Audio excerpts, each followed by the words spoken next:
दूसरी फिलॉसफी है जो हम देखेंगे आज, वो है ग्रोथ फिलॉसफी। ठीक, ग्रोथ इन्वेस्टिंग क्या होती है? ग्रोथ इन्वेस्टिंग के जो पायनियर हैं वो हैं टी रो प्राइस। उनकी एक किताब है प्राइसिंग ग्रोथ स्टॉक्स, और फिर उन पे एक किताब है जो उनके बारे में है, T Rowe Price the man and investing. तो उन्होंने बात की है अर्निंग्स ग्रोथ की। वो कंपनीज ढूंढें जिनकी अर्निंग्स कंटिन्यूसली ग्रो हो रही हैं। ठीक है, जनरली जब हम ग्रोथ स्टॉक्स की बात करते हैं तो वो वाली कंपनीज होती हैं जिनकी अर्निंग्स इस वक्त बहुत लो हैं बट पोटेंशियल बहुत ज़्यादा है। बट अगर हम जनरली देखें कि अर्निंग ग्रोथ वाले स्टॉक्स कौन से हैं, तो हमें ये भी देखना चाहिए कि उन्होंने क्या पहले अर्निंग्स ग्रोथ डिलीवर की हैं। बहुत सारी स्टार्टअप कंपनीज वगैरह वो ग्रोथ कंपनीज कहलाती हैं क्योंकि उनकी फ्यूचर ग्रोथ एक्सपेक्टेड बहुत ज़्यादा है। बट हम जो यहाँ बात कर रहे हैं वो ये है कि वो कंपनीज जिन्होंने ऑलरेडी ग्रोथ शो की हैं, जिनकी अर्निंग स्टेबल हैं और ग्रो हो रही हैं। तो टी रो प्राइस जो है वो ये कहते हैं कि जब तक कंपनी की अर्निंग्स ग्रो हो रही हैं तब तक आप उस कंपनी को होल्ड करें, और फिर उसको जब उसकी अर्निंग्स गिरना शुरू हो जाएं परमानेंटली तब आप उसको बेच दें।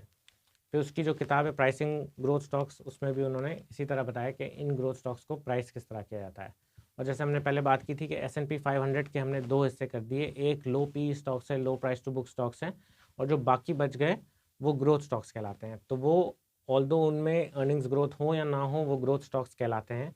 दिस इज जस्ट FYI के अगर आप कोई वैल्यू इंडेक्स या ग्रोथ इंडेक्स देखते हैं तो वो ग्रोथ इंडेक्स में जो स्टॉक्स होंगे are not necessarily those that have grown their earnings, but क्योंकि वो महंगे हैं इसलिए वो ग्रोथ स्टॉक्स में फॉल हो रहे हैं या ग्रोथ इंडेक्स में फॉल हो रहे हैं।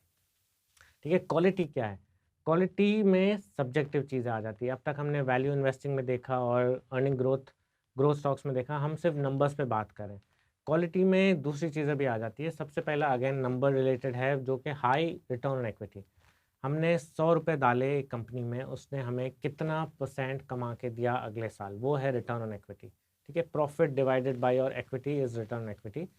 तो हमें ये देखना है कि क्या वो कंपनी जिसमें हम इन्वेस्ट कर रहे हैं वो हर साल हमें 15 या 20% कमा के दे सकती है या नहीं। और अगेन ये जो कमाया है वो सिर्फ अकाउंटिंग प्रॉफिट्स नहीं होने चाहिए, वो कैश में भी नज़र आने चाहिए। तो high return on equity is the first pre requisite of a company जिसको हम क्वालिटी कंपनी कह सकते हैं। ठीक है, इस फिलॉसफी के पीछे जो है वो है फिलिप फिशर, और इनकी एक किताब है कॉमन स्टॉक्स अनकॉमन प्रॉफिट्स। उसमें वो 14-15 सवाल देते हैं कि हम कंपनी से जाके क्या सवाल पूछें, कंपनी के बारे में क्या सवाल पूछें, लोगों से क्या सवाल पूछें, उनके कॉम्पिटिटर्स से सवाल पूछें कि ये कंपनी कैसी है। फिर हम नंबर्स भी देखें। नंबर्स में पहली चीज़ उनको चाहिए वो सस्टेनेबल अर्निंग्स। जो भी कंपनी कमा रही है क्या वो हर साल कमा सकती है या नहीं, अगले 8 साल में, अगले 10 साल में क्या वो अर्निंग्स स्टेबल रहेंगी, क्या वो सस्टेन कर सकती हैं, और उस पे अगर वो ग्रो कर सकती हैं इन अर्निंग्स को। क्योंकि जैसे इन्फ्लेशन आता है तो वही डॉलर अमाउंट में जो अर्निंग्स हैं that are not enough, so you need to be over and about that. तो अगर वो कंपनी इन्फ्लेशन अपने कस्टमर्स को पास ऑन कर सकती है और अपना रिटर्न इक्विटी सस्टेन कर सकती है या ग्रो कर सकती है, then it is a very good quality company. और फिर प्रॉफिटेबिलिटी, 3-4 मेजर्स हैं जो हम प्रॉफिटेबिलिटी के देखते हैं। ग्रॉस मार्जिन है, जैसे अगर 60-70% अगर किसी कंपनी के ग्रॉस मार्जिन है दैट इज़ अमेजिंग। और फिर अगर नेट मार्जिन जो है वो 15-20% के करीब हैं, again that is a very good company. But ज़रूरी नहीं है कि सिर्फ 15 से 20% अगर मार्जिन है तो ही कंपनी अच्छी है।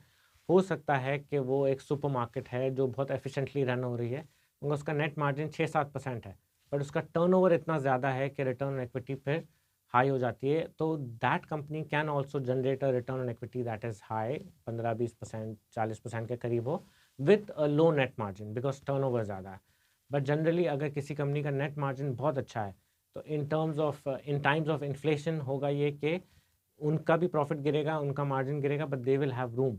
अगर किसी कंपनी का ऑलरेडी प्रॉफिट मार्जिन जो है वो 3% है और इन्फ्लेशन हो गया, बुरे टाइम आ गए, तो उनका जो प्रॉफिट है वो तो नेगेटिव हो जाएगा और वो लॉसेस करना शुरू हो जाएंगे। सो क्वालिटी कंपनी को सर्च करने में you need to employ a lot more than just numbers. आपको पता करना है कि कंपनी क्या करती है, अर्निंग सस्टेन हो सकती है, अर्निंग ग्रो हो सकती है, रिटर्न इक्विटी क्या है।